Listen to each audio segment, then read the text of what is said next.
Ah, and tell me, come to me after 1 week. So after 1 week, then how does it feel now? Now it is so peaceful, so good. It's like that.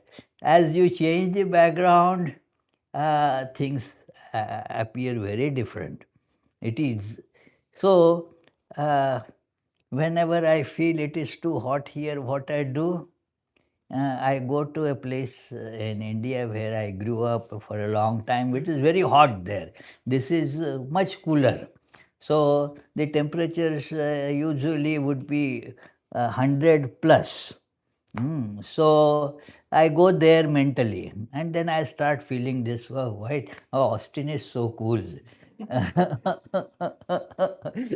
Then when I will go to Providence on Tuesday, I will change the mindset so that that becomes comfortable. It is just changing the mindset. So it is. Therefore, this truth is such that it is. You do not know it, then you know it. If you know it, you don't know it. This is the contradiction. So, and this is the most important verse that comes here now. It is considered the most important verse of this Upanishad. You know it in each pulse of your experience. Every experience, you are actually knowing that Brahman. See that it like that. Pratibodh viditam matam. Amrutatvam hi vindate. Atmana vindate viryam. Vidyaya vindate mritam. That Brahman becomes really known when it is realized in all states of consciousness. Through that knowledge, man attains immortality. By this self, man attains strength. By knowledge, attains immortality. This is a plain, simple translation, and we have to dwell a little deeper on this idea that it is in every vibration, what we are seeing is that. Ah, so listen, Esther, carefully. Mm, that it is. Do you go to see movie? Yeah, yeah. So in movie you see so many people, so many other animals, the sky, the vehicles, so much of action going on. You see fire happening. When you see a fire while seeing the movie, do you dial 911? Oh, here's fire. No. Why? Because that is not real. If you like, this is a very nice person, let me give this person a hug. Do you get up from your seat to get? No. Or, oh, this fellow is a very cruel fellow, is going to now shoot that person. Let me snatch the gun from this fellow. You get up from your seat? No. Why? You know that there is only the screen that is real. Do you see that? All the pictures, they appear and disappear. They appear, and in the movie, in that plot, they are real. But actually, there is only screen. If you go to hug that nice looking person, what will you hug? Huh? What is really there? What is really there? And that screen is in every single thing that you see in the movie. It is in the very fast moving car and flying airplanes. While it sits tight where it is, it doesn't move at all. and yet all moving objects are seen on it. It is that screen has penetrated in each and every single object that you see. So also here we are all this on the movie. It's a imagine, this is a huge, what that theater is called? Yes, IMAX. This is a super IMAX theater. Ah, all of us are on that. And what is, he was asking, what is then God? God is like the screen that penetrates into everything that you see. It goes through everything. It is, but you cannot see the screen because we go to see the movie, not the screen. Do you buy the ticket for movie just to see the screen? And nobody is so stupid. So it is. But the screen is the real thing there. And it doesn't get affected by anything that is happening in the movie. A war movie, lot of bloodshed. Not a stain remains on the screen. Otherwise, after every show, they will have to change the screen. Yeah, a lot of rains happening. The screen doesn't get wet at all. Isn't it, Krish? The screen remains the same. It doesn't get wet. And it is in every action that is happening there, there is that screen. Do you see this? Like that, feel the presence of that one without second, real thing. The screen is one for all, even for Jesus as well as for those who were crucifying Jesus.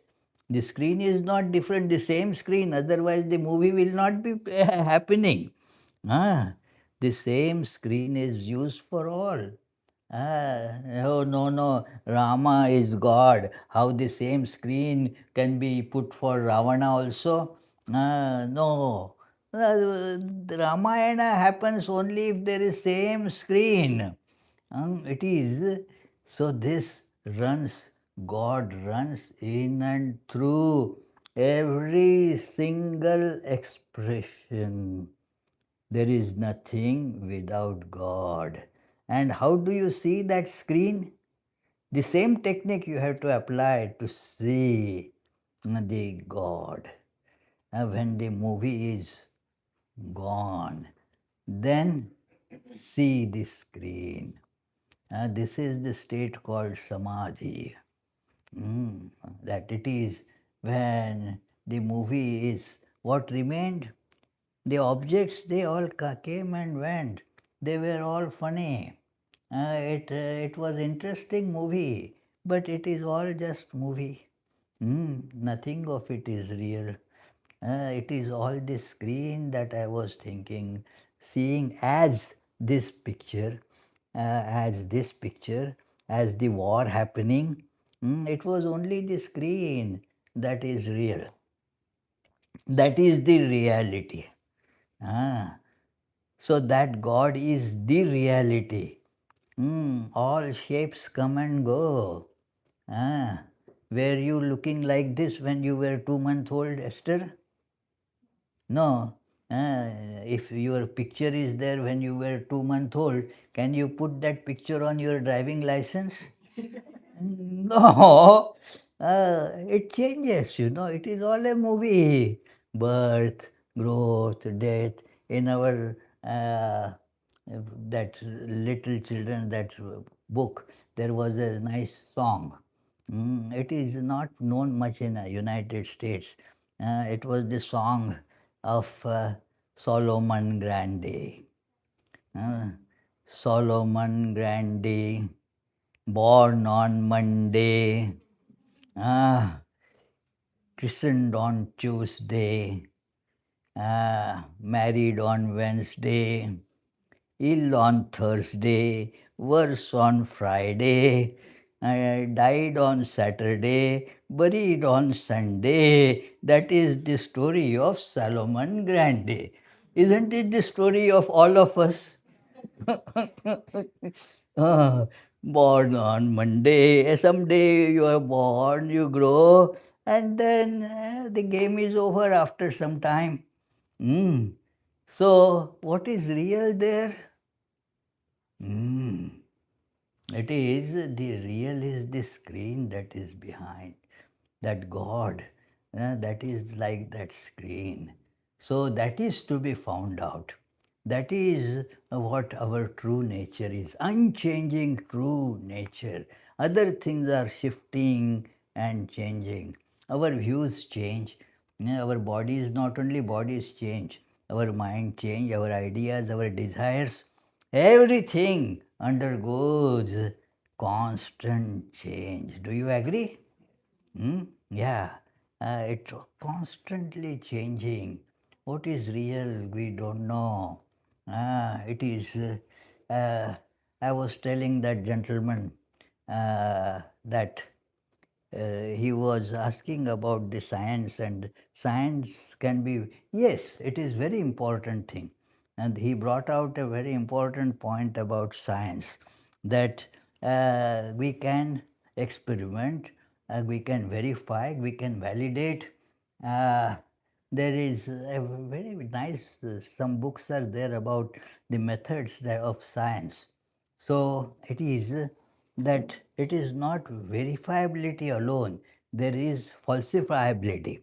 Falsifiability is considered more important a criterion in science. You have to provide that how you can give a counter example. So that is what makes it a science.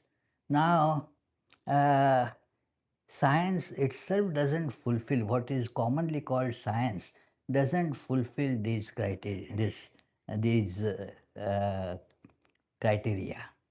It is verifiable, yes, but you verify something else than what you set out to verify, because things change. Things change. It is they. You went to verify something, ended up a conclusion that, and then you justify it, saying that this is the accepted method. This is so. This accepted method already accepts that you do not know much about it. It is that is the meaning of this acceptance here, that yes, you resign to the fact that I remember my professor, he was a very nice teacher. I was blessed by some very good science teachers. So it is that he was teaching the kinetic theory of gases. I don't know, many of you must have studied already. So it is, and I won't bore you with the details. So he began saying that let us first uh, give all the assumptions that are behind this theory. The assumptions. He just tabled assumption 1, assumption 2, assumption 3. 19 assumptions he wrote on the blackboard, 19 assumptions that on which this kinetic theory of gases is based. 19 assumptions. Then he went on to show how each of those assumptions is false. That is very strange, Each of those assumptions is false. And then still he says, still the kinetic theory of gases works. In spite of, because it is only a transactional working that happens with that. Otherwise, every assumption is false. It is, for example, just to say that all the molecules are round shaped. That is one of the assumptions. But it is false. The atoms, the molecules are not round shaped. So, but you base your ideas on this. Then there are other assumptions, they are perfectly elastic. They are not. And yet, You have assumed that. So, this is how the nature of the science is. It is assumption. Even that is the nature of this kind of truth. But this, when you try to see in all these experiences, there is the experiencer and the experienced. One has to have this deep philosophical uh, understanding there, that it is, you see, the experiencer is there and the experienced is there. What connects the two? What connects the two? One picture in the movie and another picture in the movie. Say, two people having a fight. Mm. Two people having a fight in the movie. And now, what connects the two people? Screen, correct, thank you. Screen connects the two. All what connects us? Exactly same God, this screen behind. That is, otherwise we have different opinions. We have to have. Mm. We agree in some respects, not in some other respects. It is because our minds are different, just as our faces are different. Our faces we recognize by looking at the that like at the airport they take the picture, and then verify it with your ID card, and then they let you go. So because the assumption is there that the faces are not identical. Mm. Yeah, if I go and Chris go, then our faces are different. So therefore, that is one of the identities, that our faces are different. And our minds are far more different. And therefore, our opinions are far different from each other. And we want to change the opinions of others, bring it to my opinion, what is. But we don't know. There is a very nice story that a man found a genie walking on the shore in California, found a genie in a bottle. He opened the bottle and the genie, came out. What do you want me to do? Tell quickly.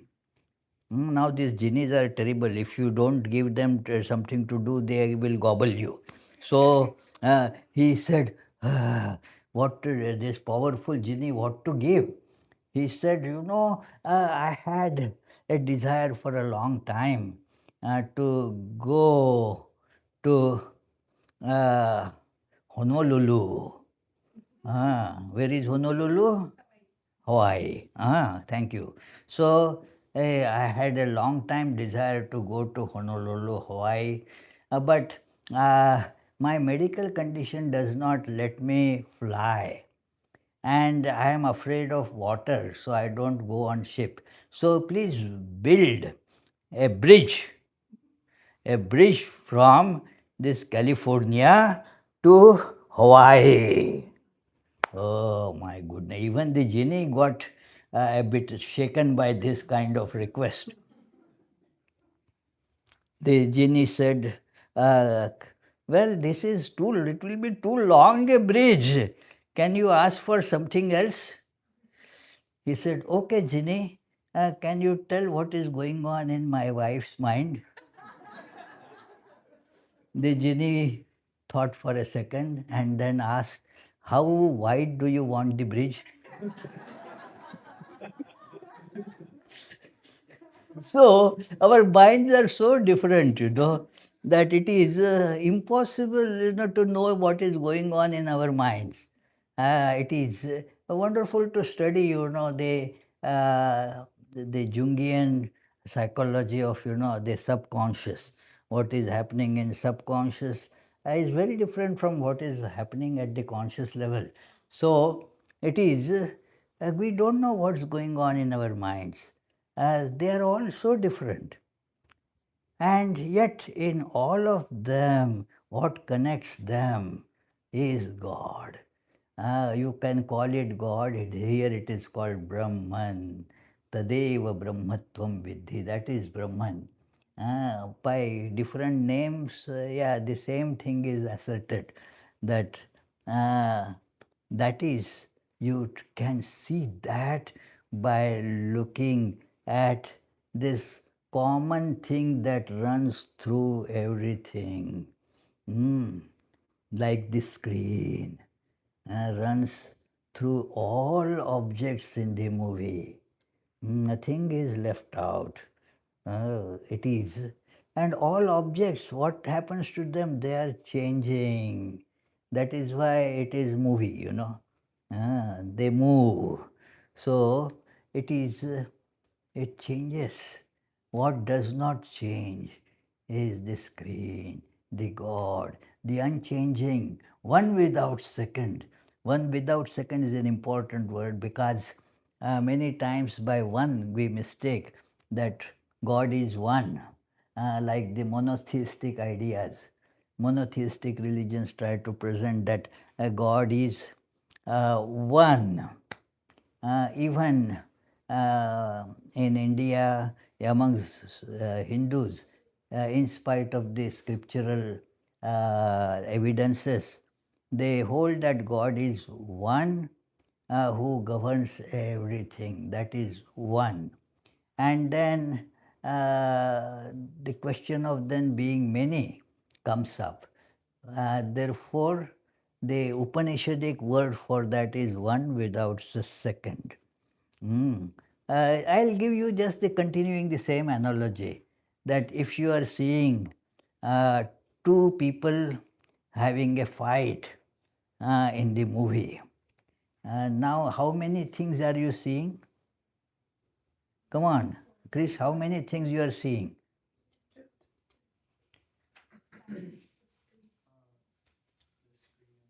Huh? Two. Are you not seeing the screen actually?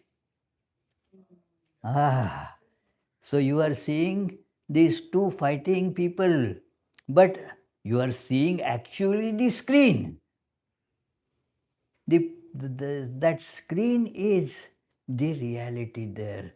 Are you not seeing screen? You are seeing screen.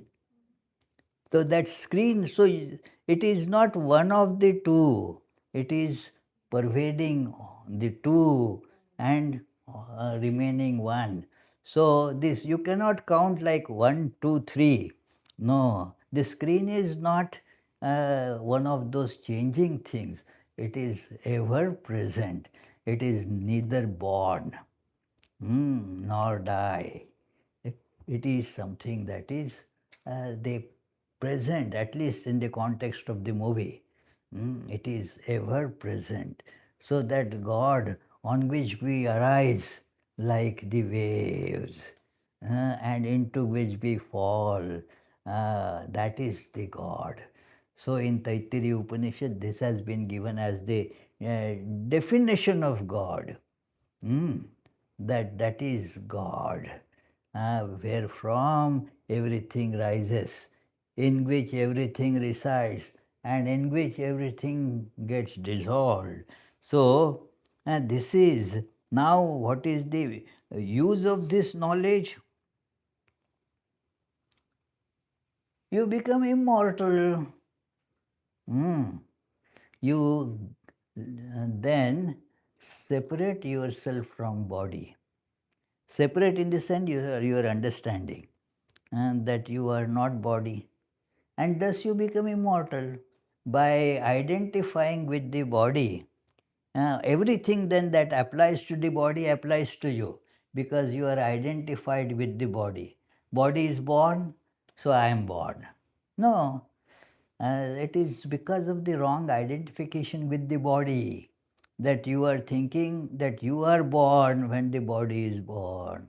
No, that it is false identification. You are not body that can be very easily seen. And this is a problem, with the so-called scientific knowledge. They all make this terrible mistake of identifying themselves with the body. I am this, and I discovered this. I got Nobel Prize for this. What they are referring to? A body, a heap of flesh, blood, and all that. How can that be I? Uh, but we don't see this. So when you see this, that I am not this heap of flesh, blood, and all that, then you don't die. It is because of this false identification that we get born, we grow, we die. But really, we are not body. When this somebody may get, like I have put on this shirt. If somebody, I hope nobody is going to do that, but just as an analogy, if Anish comes and gives me a big blow, uh, what? No, I didn't hit you, I hit only the shirt. Ah, well, but I have been identified with the shirt, so I get hit by that. If I take the shirt out, put it on the hanger, oh Anish, go and hit as much as you want. Ah, I won't get hurt by that. So it is like that. That you identify yourself with body, and then if the body is sick, you say, I am sick. It is the body is hungry. You said, I am hungry. This is all because of the identification. But when you see the truth, this identification goes away. And thus you become immortal. You had no birth, no death. It is the body that was born, the body dies, that's all. You are immortal. So this knowledge brings immortality. So Atmana, and then all power is also in you, because the God is in you, the reality is in you. So now you are not feeling that you are a weakling. No, because God is in me. I can, yes. So all this power comes up. It is, and by that knowledge, vidyaya, you get to become immortal. So, and then that very inspiring verse comes here. Yached avedit ath satyamasti nached iha vedit mahati vinashti bhuteshu bhuteshu vichitya dhiraha pretyasmallokad amrita bhavanti. If a person knows it here, then there is truth. If he doesn't know this here, then there is a great destruction, a terrible wastage actually for him. The wise, having realized that Atman in all beings become immortal on departing from this world. All these are very beautiful words with tremendous meaning stuffed in them. These, see the words, our words, they have very little meaning, because what is a word? Our awareness, our understanding, we pour it into the words and then convey the word.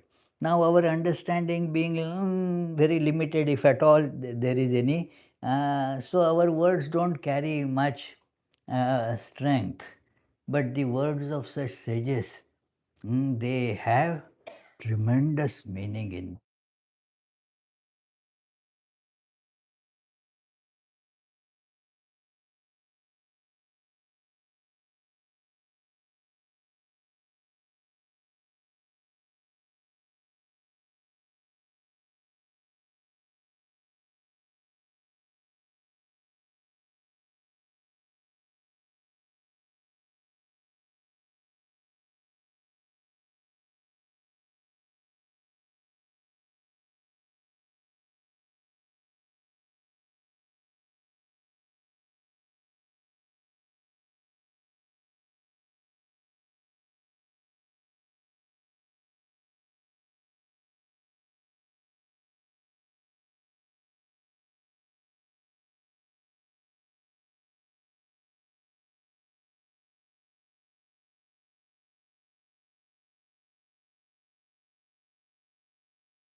karma. Good karmas have to be spent. That is the cash. It is with that cash only you can buy a human body. Otherwise, you have to buy something. It is the like if you want to say buy a Lamborghini. Uh, have, do you know Lamborghini? You have one? Why does everybody laugh? Obviously, because it is a very, very, very priced, highly priced car. Somebody told about $400,000. So it is $400,000. Now it is so if you pay $400,000 to get a Lamborghini, and then naturally you take good care of it, use it for the proper purpose. So it is like this. This is a very pricey vehicle that we have got. So if we destroy it for using some misusing it, it is in Texas. You have NASA centers. So you have the spacecrafts. Now the spacecrafts they cost far more than Lamborghini. To make a spacecraft Lamborghini is $400,000 maybe, maybe $1 million. I don't know exactly. It is, but when it comes to the spacecraft, it is billions of dollars. So, what do you use it for? For a very special purpose, to break the gravity barrier. It has to be propelled with that velocity, with that power, where it is called what is called the escape velocity. Escape velocity. What is it, Anish? How much? Some 11 point some 6 kilometers per second. Yeah, our fastest car we measure the speed per hour, not per second. So it is, and with that speed it has to be propelled. Now, if you invest to get that, like that Elon Musk, and they are investing in that to build such spaceships. Now, if you say buy the spaceship and then just use it to go, suppose Anish uses it to go to his university now and then, that is a misuse of it. It will be not at all comfortable. It is better, a bicycle is better for that, moving in the university campus. You use bicycles. Do you have a bicycle? Not here. Not here, but I just walk. You just walk. But at most, if you may have a bicycle in all university campuses. I see students going on bicycles. Sometimes they have electric bicycles, but that's about it. You cannot even think of moving in a spaceship and going from one classroom to another classroom. It will be so cumbersome. It will be impossible practically. And if you try to do that, the spaceship will just break down. It is not meant for this purpose. So friends, if you observe, human life is not meant for sensual enjoyment. You don't get much satisfaction in that. There is no human being, as that Swami Vivekananda has observed, no human being can eat with the gusto of a dog. That dog's life is like that. Dogs, pigs, they eat whatever comes, they are happy with that. They do not worry much about the goal of life. Yeah, pig would, whatever is put there, whatever the pig finds, it eats. So they have nothing more to worry about it. Human beings feel a pinch of this conscience when the life is spent for sensual enjoyment. What am I doing? Is it the proper purpose of living? What should I be doing? Because we don't enjoy it like animals do. Mm. This is a very important distinction because our body, our mind, none of them is made for this purpose. It is, that is why human beings, it is, we don't have time to discuss that today, but this is a human speciality to find out, to know the purpose of life. And Sri Ramakrishna, in no uncertain terms, had asserted it again and again. The purpose is to realize God, to experience God, because that alone will stop our search, come to conclusion. Science never comes to conclusion because the conclusion always is only a step for the next conclusion. Therefore, the research keeps on continuing, the grants keep on being sanctioned for more research, never ending process. But here you come to the truth, knowing which nothing further remains to be known. I remember the days when I was a college student like this, Krish, and I used to think about the goal of life. What is the goal of life? What is the goal of life?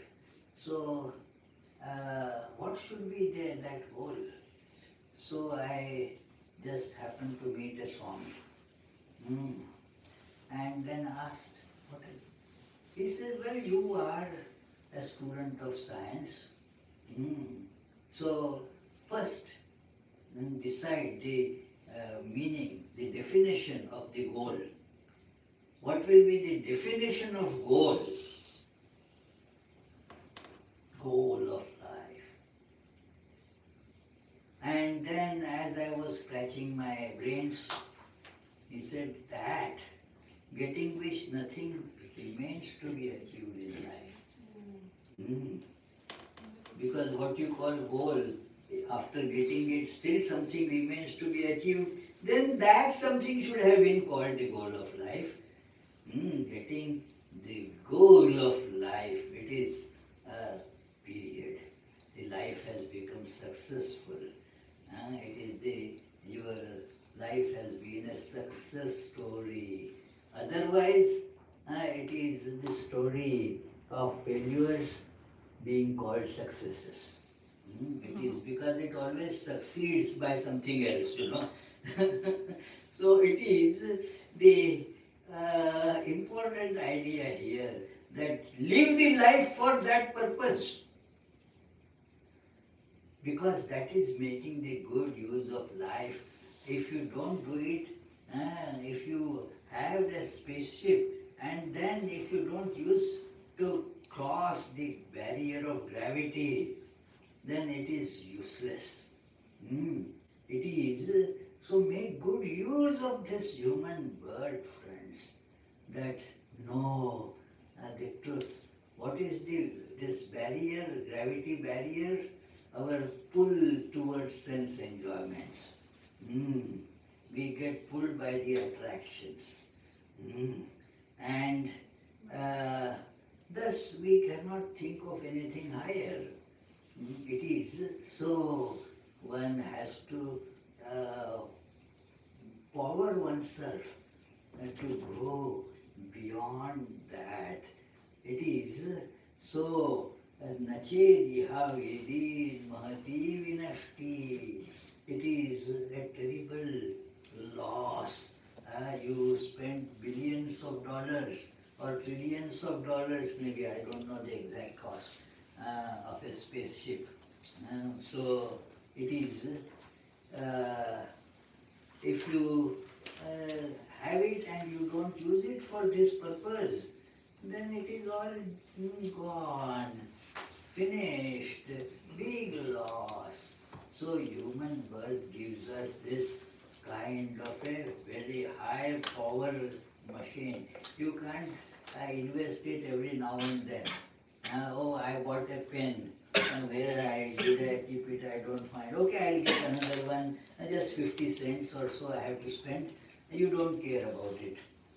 But about that which on which you have invested $200 or $200 billion, now you care for it because it's a big investment. You can't do it every now and then. So, therefore, be up and doing. Determine right now. It is never too early. It is that, yes, decide, determine now. Somebody was telling, one of I was just witnessing that, one young boy, a college student, he was telling the Swami, all these ideas are, in the young age it is difficult to implement all that. Because during the youth, our tendencies are so powerful. When in the old age, then we should be able to practice those. Then we will be able to control the mind. The Swami has somewhat, village-like street language. He said, oh, when you get old, it will be a problem to control number one, number two. Controlling the mind. It is. So it is only in the youth. In old age, it becomes very difficult.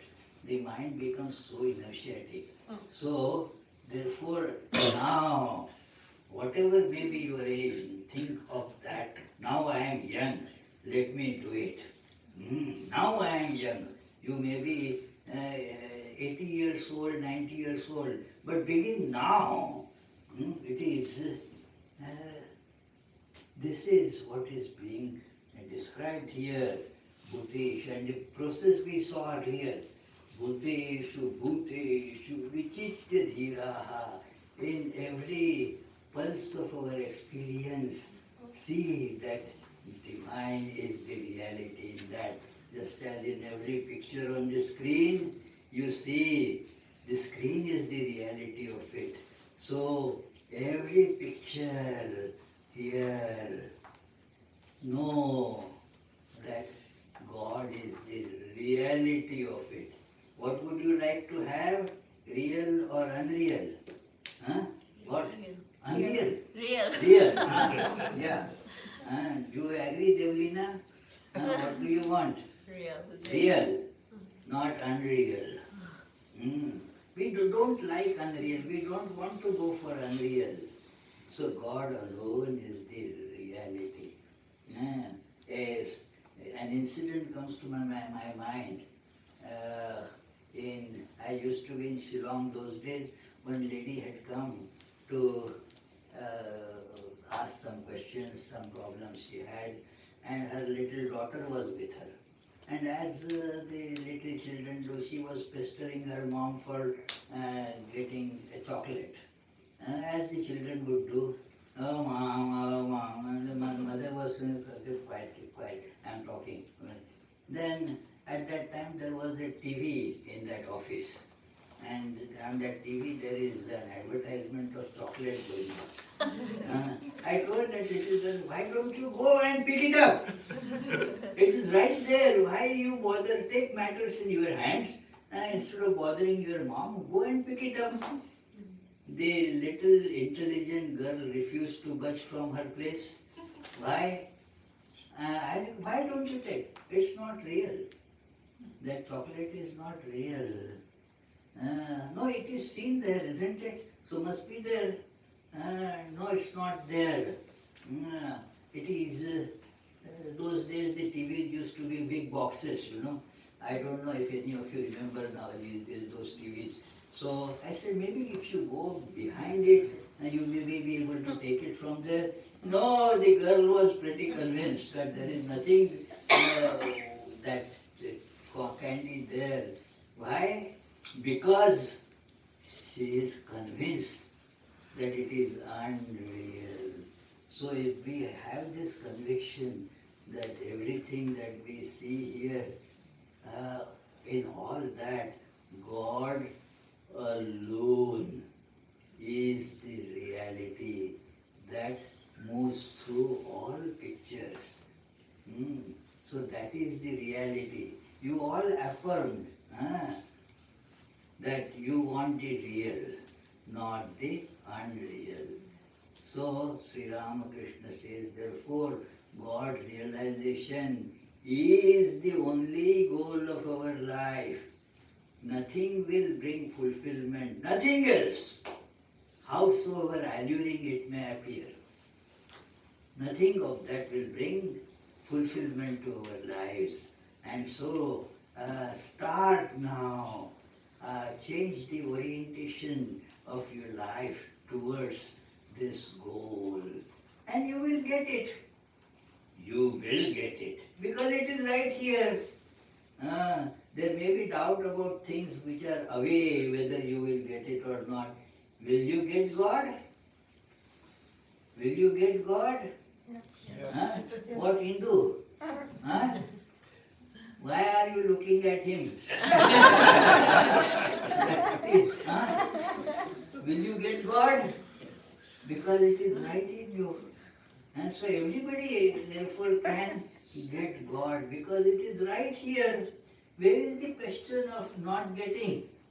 It is, if you look, then you will find it.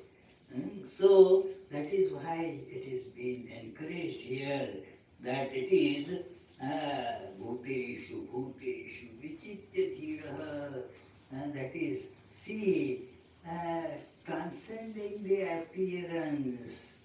What she asked about the four chatushtaya, four qualifications, viveka, viveka, discernment, that transcend the appearance. We get cheated by the appearances. That is why we lose lot of money, big fortune, because we fell for some advertisement or clicked what we should never have clicked. So, and thus get robbed because we get cheated by appearances. So here also we may get cheated by appearance if we do not discern that this is a passing thing. This is not real, and hold on to the reality. Friends, I am telling you with utmost sincerity that this is my firm conviction that this is the real, this is the goal of life, and then getting which automatically asmad loka, then your attraction is not in the objects of senses. You don't care, or it won't affect the life. Your living doesn't get dictated by that. There is a very beautiful book by a great mathematician, scientist, theoretical physicist, Henrik Poincaré. It is, I can't pronounce that word properly. It's a French thing. So, but the book, I read the English translation of it. He actually discovered the principle of relativity before Einstein, but was very hesitant on publishing it because he saw the results are so, so he thought people will just, the scientific community is going to throw it out. And that happened with Einstein also for decades. So he didn't publish it. But then he wrote a nice book, Value of Science. A very interesting book. Those who have this idea of working scientifically, I suggest should read that wonderful book. He says that yes, and there are so many things that we can do research on, but we have to see the meaning for that. what is the use of that? Like he gives a nice example. It could be a fascinating study to find out exactly how many bed bugs are there in the world and how many of them are female and how many are male. That would be an. But what is the use of that? You spend ages doing that. What will be the benefit? Suppose you found out there is in my childhood I had read that Akbar Birbal stories. Hmm. So there was how many crows are there in this city? Who is going to count? I don't know. It is that this Birbal said gave a number. It is 117,553. Hmm. Really? Oh, check if you want. And if you count, and if there are some more, somebody must have come into Agra from Mathura. So it is, who knows? And if they are less, somebody might have died or migrated elsewhere. So it is because the science is about all the changing things, you know. So it is, uh, this is how we must decide to make use of life to get that which is tangible. That is the source of all happiness. All happiness lies in this realization of this truth. Otherwise, what do we get by these sensual pursuits? Temporary titillations that we brand as happiness. Hmm? Nothing like that. It is, if you are tickled, then you you laugh. Is it happiness? No. So similarly, certain sense objects, they give you some such titillation, and you feel ha ha ha ha. But then you repent also. Why did I go for this? This is the story of human life, friends. So therefore, it is important that we put all our attention in realizing this truth. So, by that you will attain immortality. And the next chapter, part 3, what's time now? 12:30. So, we will discuss this for some time. It is, even if the mice are running in your stomach, let them run a little longer. It is. So, this is, we feel when you do spiritual practice, this is a common experience, not only in spiritual practice. When you try to achieve something great, as you proceed, and you feel that yes, you have achieved a lot in life. That you look at say they don't do anything. I have been going to Vedanta Society, I have been studying scriptures, I have been studying Bhagavad Gita. So, look at these other peoples, these imbecile mortals, you criticize them just to make you feel that you are a better person. That is the psychology of fault finding with others. Why you find faults with others? So that in that comparison you look good, you know. Yeah, so it is, you paint other things black so that your grey shade looks bright, yeah. So it is, that is you feel, we have done great, you know. So there is this story given here of a victory that the good tendencies have achieved over the evil tendencies. In our scriptures, they are called as devas and asuras, the angels and the demons. So the angels achieved a victory, and they started celebrating. And in celebrating means you pat each other. Oh, you were so wonderful, you know. It becomes a mutual praise club, you know. You scratch my back, I'll scratch your back, and that is how it works. So it is, so it went on, and then the Brahman saw that their progress will be wasted if they do not realize this, that it is all the God that is within that was manifesting. So, to teach them the lesson that God appeared before them as a very shining, majestic figure, a celestial being. Here it is called Yaksha. A celestial being appeared like that. And they were wondering, who is this fellow? Never seen this person before. What is this? We must inquire, who is invading our territory like this?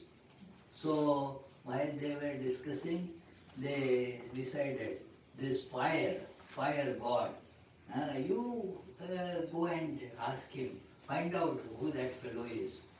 The fire already, was very much, the ego was already puffed up, and that got puffed up more when he got this important assignment.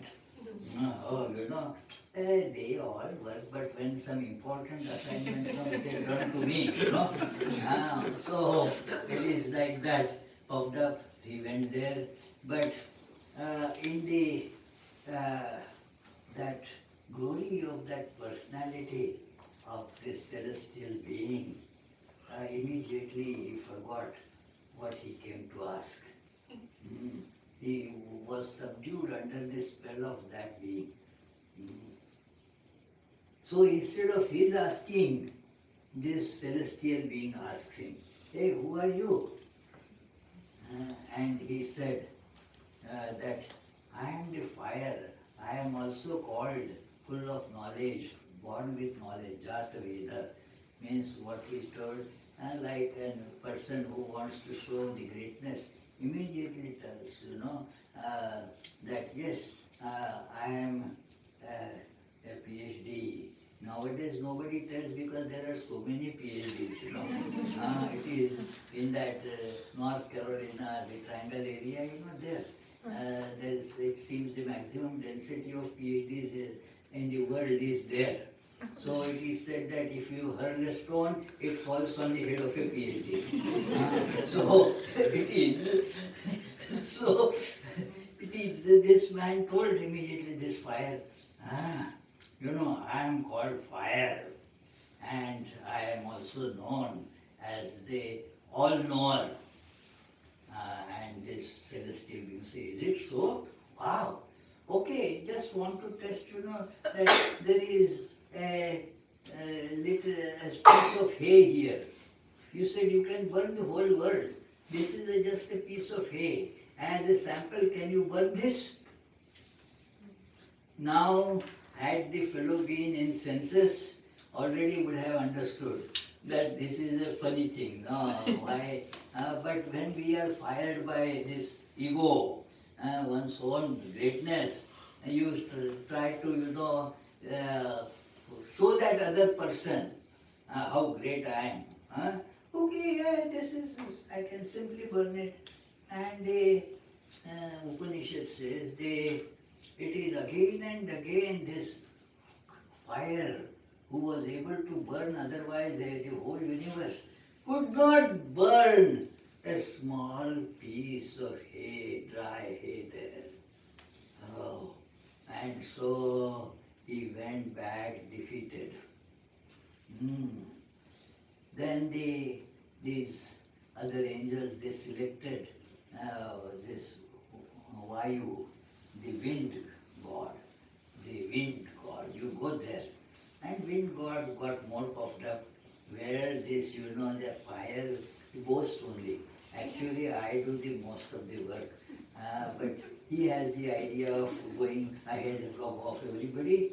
And see, got defeated. And it is so, and therefore I have been now entrusted in responsibility. So he got more puffed up, went there, and then told that I am this wind god. What can you do, dear? It is I can blow away everything. When I become a twister, all the houses and all that trees, they just, I can make them fly. That is my capability.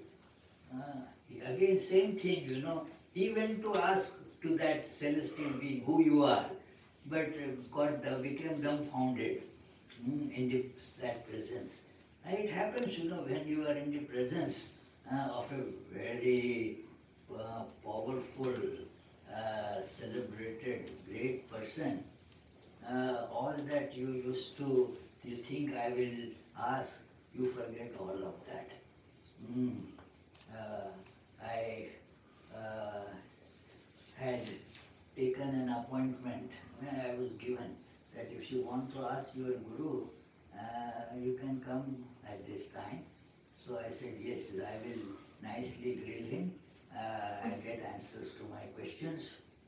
And then when I went there, the presence was so serene, so overbearing. I was just dumbfounded, could not voice my questions. It is so he asked me, how are you doing and all that. So that is what happens. So this uh, wind god also was given the same test. Hey, can you blow away this piece of hay? And all things that he could blow away, by repeated attempts, he also could not blow away that small piece of hay. And crestfallen came back, sorry, I could not do it. And then the chief of them, Indra, he decided to take up that mantle on himself. And he was far more egotistic than others, and that now the others have defeated. I give them opportunity, this go, but after all, I have to do this work myself. So no problem, I will manage it. But because of his ego, that celestial being just disappeared. Did not even take the trouble of meeting this fellow. So just disappeared. But that blow, and blows are very good, in these matters. They make us introspective. What wrong did I do? What wrong did I do? Introspection is the heart of a spiritual practice. We do the thankless job of finding faults with others. You don't get paid for that. Ah, except you are hurled more, scorns that. But it is when you look into what mistake am I committing, then the internal starts opening, as it were, and then where that celestial being was there after as the introspection proceeded to a critical level, the God in the form of a female deity. That is one of the very few instances of hinting the idea of God incarnation. In Upanishads you don't have God incarnations. In Bhagavad Gita it is replete, but in Upanishads you find only minor suggestions of it. This is one of those suggestions that they appeared before him, Uma, Aimavati, that is the name, with the name given Uma, and then she gave the final wisdom to this Indra, because Indra came to introspection. Introspect. When you introspect, then you know that no, I am not this body. It is, we have some ideas of purity, that this is pure, this is impure. No, touching this is impure, touching that is pure. Especially The Hindu ladies are all into that, you know. It is, but that is a sign of impurity in itself. One disciple was, the Guru saw that this fellow is too much into this, you know, this touching this makes me impure. In Holy Mother Sarda Devi's life also you will see the instances that, oh, I am pure. So, to get rid of this idea of the disciple, he told the disciple, go and get the most impure thing that you find. Now the disciple obeyed, started out, and at a few steps away he saw human dung there. A human dung. He thought, what can be more impure than that? So he goes near it to pick it up and heard the dung talking to him with a rebuke. Hey, you impure, don't touch me. The dung is telling him, don't touch me. You impure fellow, before you touch me, you know, before you touch me, I was being called cake, I was being called ice cream, I was being called this and all these nice things I was being called earlier.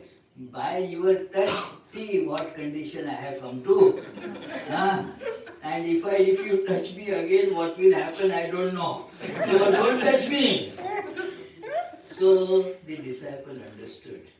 To have this awareness that I am body is the impurest thing. I am this heap of flesh, blood. Can you imagine, you know? It is, Patanjali speaks very nicely about it. So this is very important, that you see, introspect, see what is your reality. You can find it. The last part of this book tells about the path. How do we proceed? How do we proceed? It is, you need symbols. You need, because we have to start from where we are. It is all right to talk about God, and that is beyond all forms. But are you capable of thinking of anything beyond forms? So, okay, now, therefore, this is, you know, these all information technologists do, they call it coding. Have you heard the word coding? Yeah. It means you assign a particular code to something. So, it is, that code determines that thing. It is a symbol. So that symbol is not the thing but signifies it. So that is because you can deal only with that. The God beyond all forms, we cannot have an idea. Doesn't matter. We have to start the journey. We have to be practical. It is. So start from where we are. That we can think with only forms, we can see only forms, and therefore let us begin with it. Let us give that divine, that all-pervading entity that is in and through all that.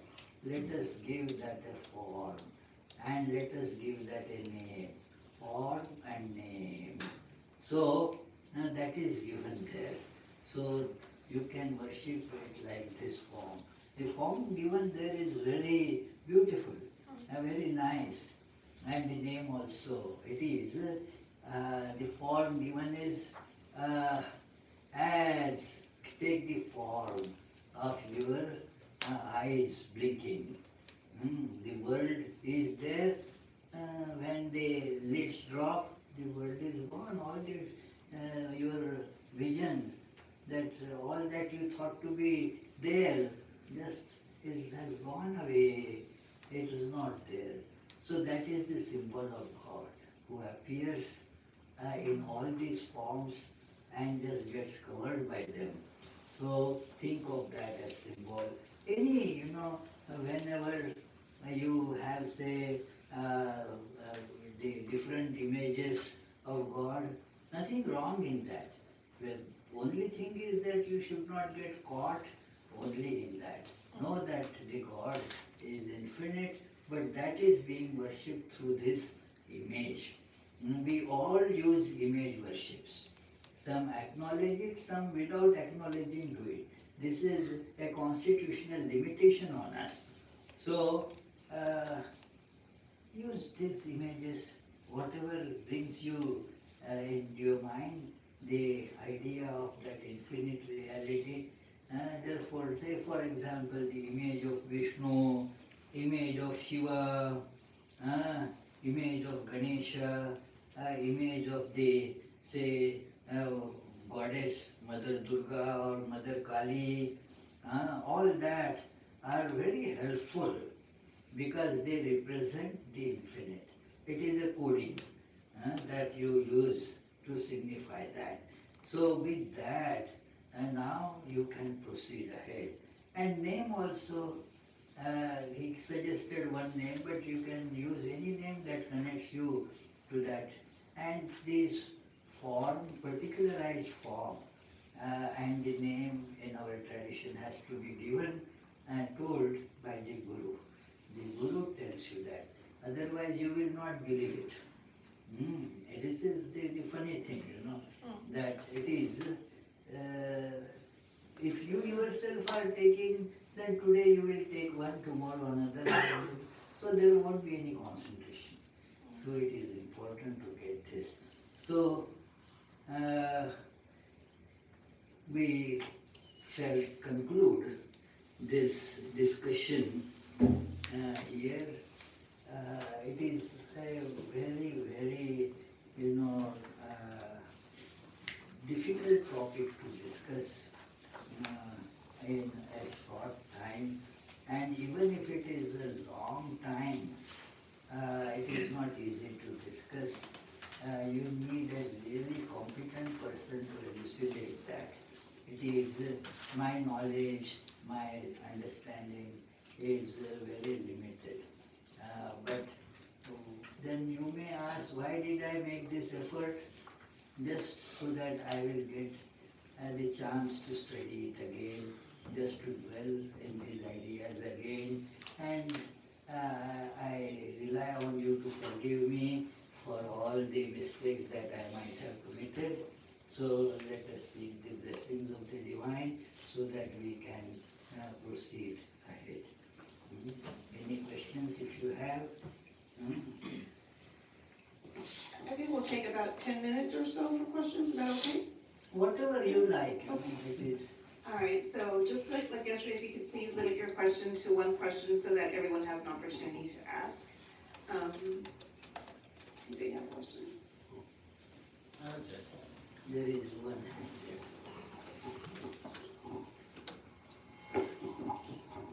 Maharaj, in spiritual life, once we know that, our goal is God realization and everything.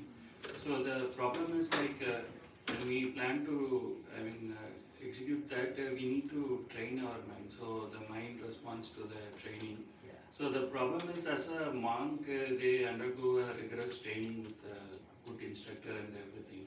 But as a household people like we need to self-train ourselves. So there will be, we don't know what we do is correct or wrong, or is it taking towards the goal, and there will be many unknown things. So how to self-train ourselves? Well, it is, see, the religion is not only for monks. Monks are very, very, very tiny proportion of the population.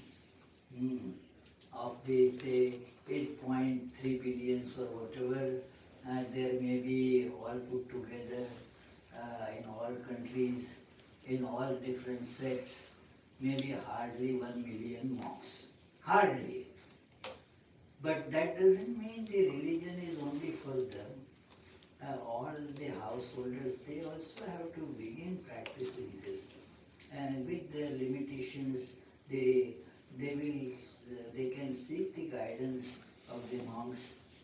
They can also seek the guidance from the scriptures, and their own mind can guide them too.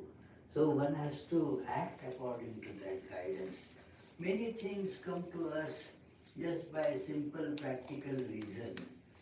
That, for example, I am not the body. You don't require any scripture to tell you that. It is simple thing. The body changes. Every second it is different. So I cannot be this body. And you get this awareness, this understanding. So now reinforce it. Try to practice it. And try to stop, put brakes to the desire for sense enjoyments. You have experienced it, so you know what you get out of it. So, no, it is not that what I want. So, now it becomes then a habit. Although you don't get any enjoyment out of it, it becomes a habit. So, how can you stop that habit? Put reverse habit. Put the reverse habit. That is the sadhana. That okay, instead of running for all these things, I will say do meditation every day. I will repeat the name of God. So that is gradually be awakened. And many householders I have seen in my life, thousands of them, they attain that spiritual serenity. It is because they sincerely practice.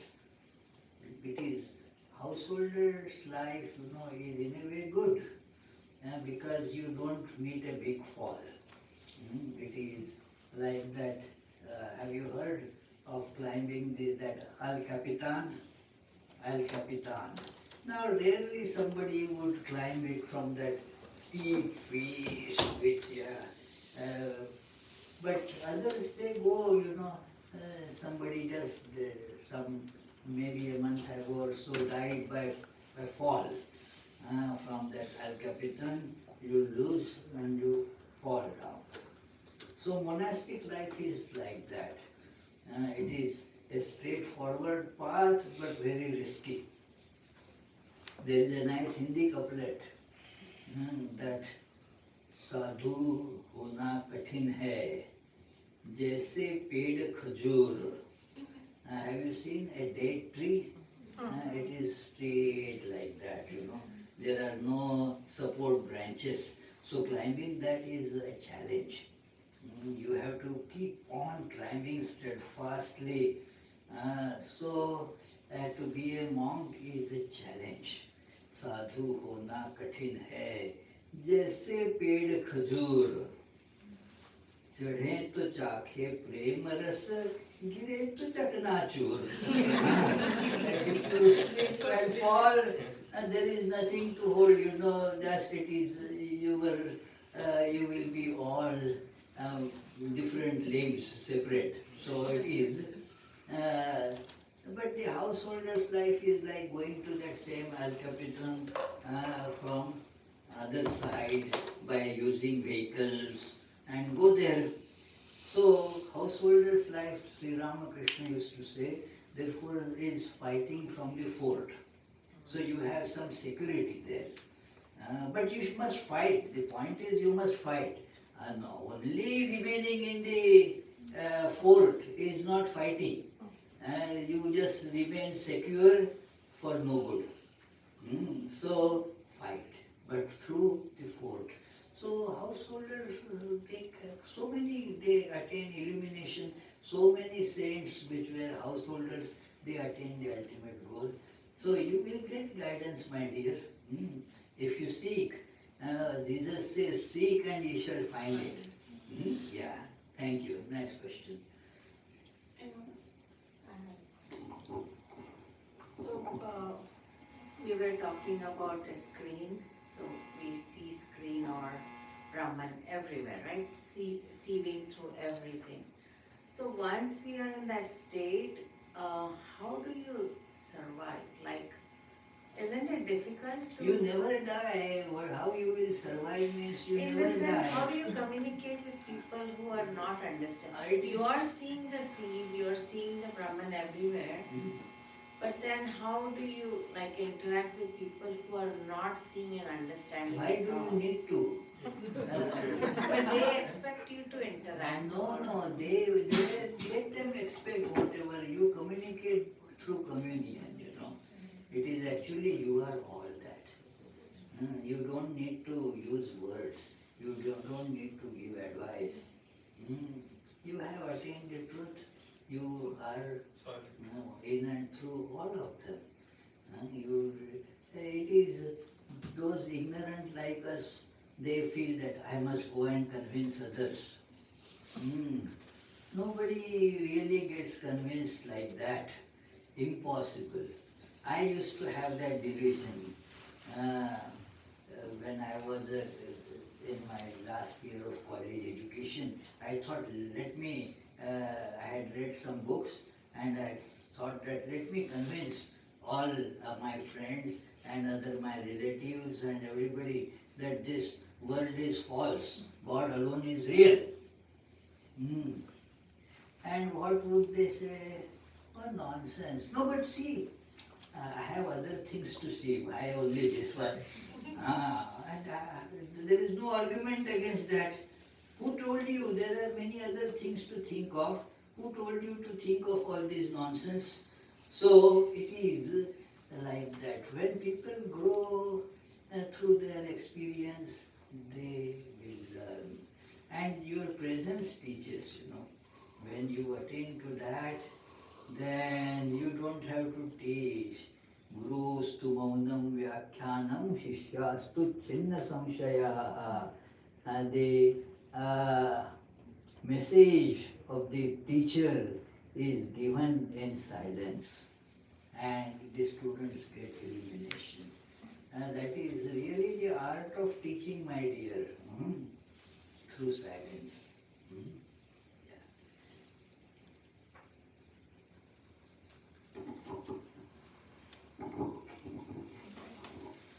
I have a question. So I'm wondering if I'm aspiring to get to the point of your knowledge one day, could you give us an insight of the happiness you're experiencing? Because you're kind of guiding us and saying, look at me, I'm getting all this happiness. And I want to see, are you like 90% happy of the day or 80% or what's kind of your sales pitch? Whatever you think, you know. It is, but see what we call ourselves as I am happy or I am sad, it is mostly due to circumstances. Like the candidate that you support in election, if that candidate wins, you are happy. If that fellow gets vanquished, you are unhappy. So your happiness depends on that fellow. If your friend behaves nicely with you, you are happy. If not, then you are unhappy. So your happiness does not depend on you. It depends on others. It is. So you never get it because it is dependent on somebody else. So my happiness doesn't depend on that. It is because happiness is my nature. Yesterday I think I was giving the example. What do you add to sugar to make it sweet? What, Krish? Nothing. It is sweet by its nature. So we are happy by our true nature. We are happiness itself. When we forget that and then start seeking happiness here and there, we will never get it. There was an incident. I was traveling in a bus. Those days I was in India and I had gone to give a retreat like this, and after the retreat I was returning by by the night bus. So a gentleman pretty wealthy those days the cars were very uncommon. I'm talking about in early 1980s. So 80s. So he also came and sat by my side in the bus. And then looking at this monastic procedure, he started conversation, how do you do this? And then having done like this, it must have been a big difficult thing for you. Don't you think by taking up this kind of life, you miss many nice things in life? Mm. So I said, looking at my face, do you think I miss any nice things? And the man really, he was in tears. He said, I hardly remember seeing a happier face. So our happiness should depend on ourselves. We are happiness itself. What will poor sugar do if it starts thinking that I have to add something to me to make me sweet? What will it add? So be happy because you are happiness itself. Yeah, and you will become very happy. I have seen many people when they understand or try to understand this truth, their face changes, their life changes. They interact with people with more love and less ego. And that is how you cannot convince me now, dear, that this won't happen. No, I have seen thousands of cases where a person takes up this idea, meditates on it, try to practically hold on to it, and the life changes. Yes. Thank you. One last question? There is no last question. This was probably the question will be just like this. What question should I ask? That becomes the question. So thank you again. I am very much deeply indebted to you all and this Vedanta Center of Kansas City. Where is our Anand today? He couldn't come today. So Anand. He's not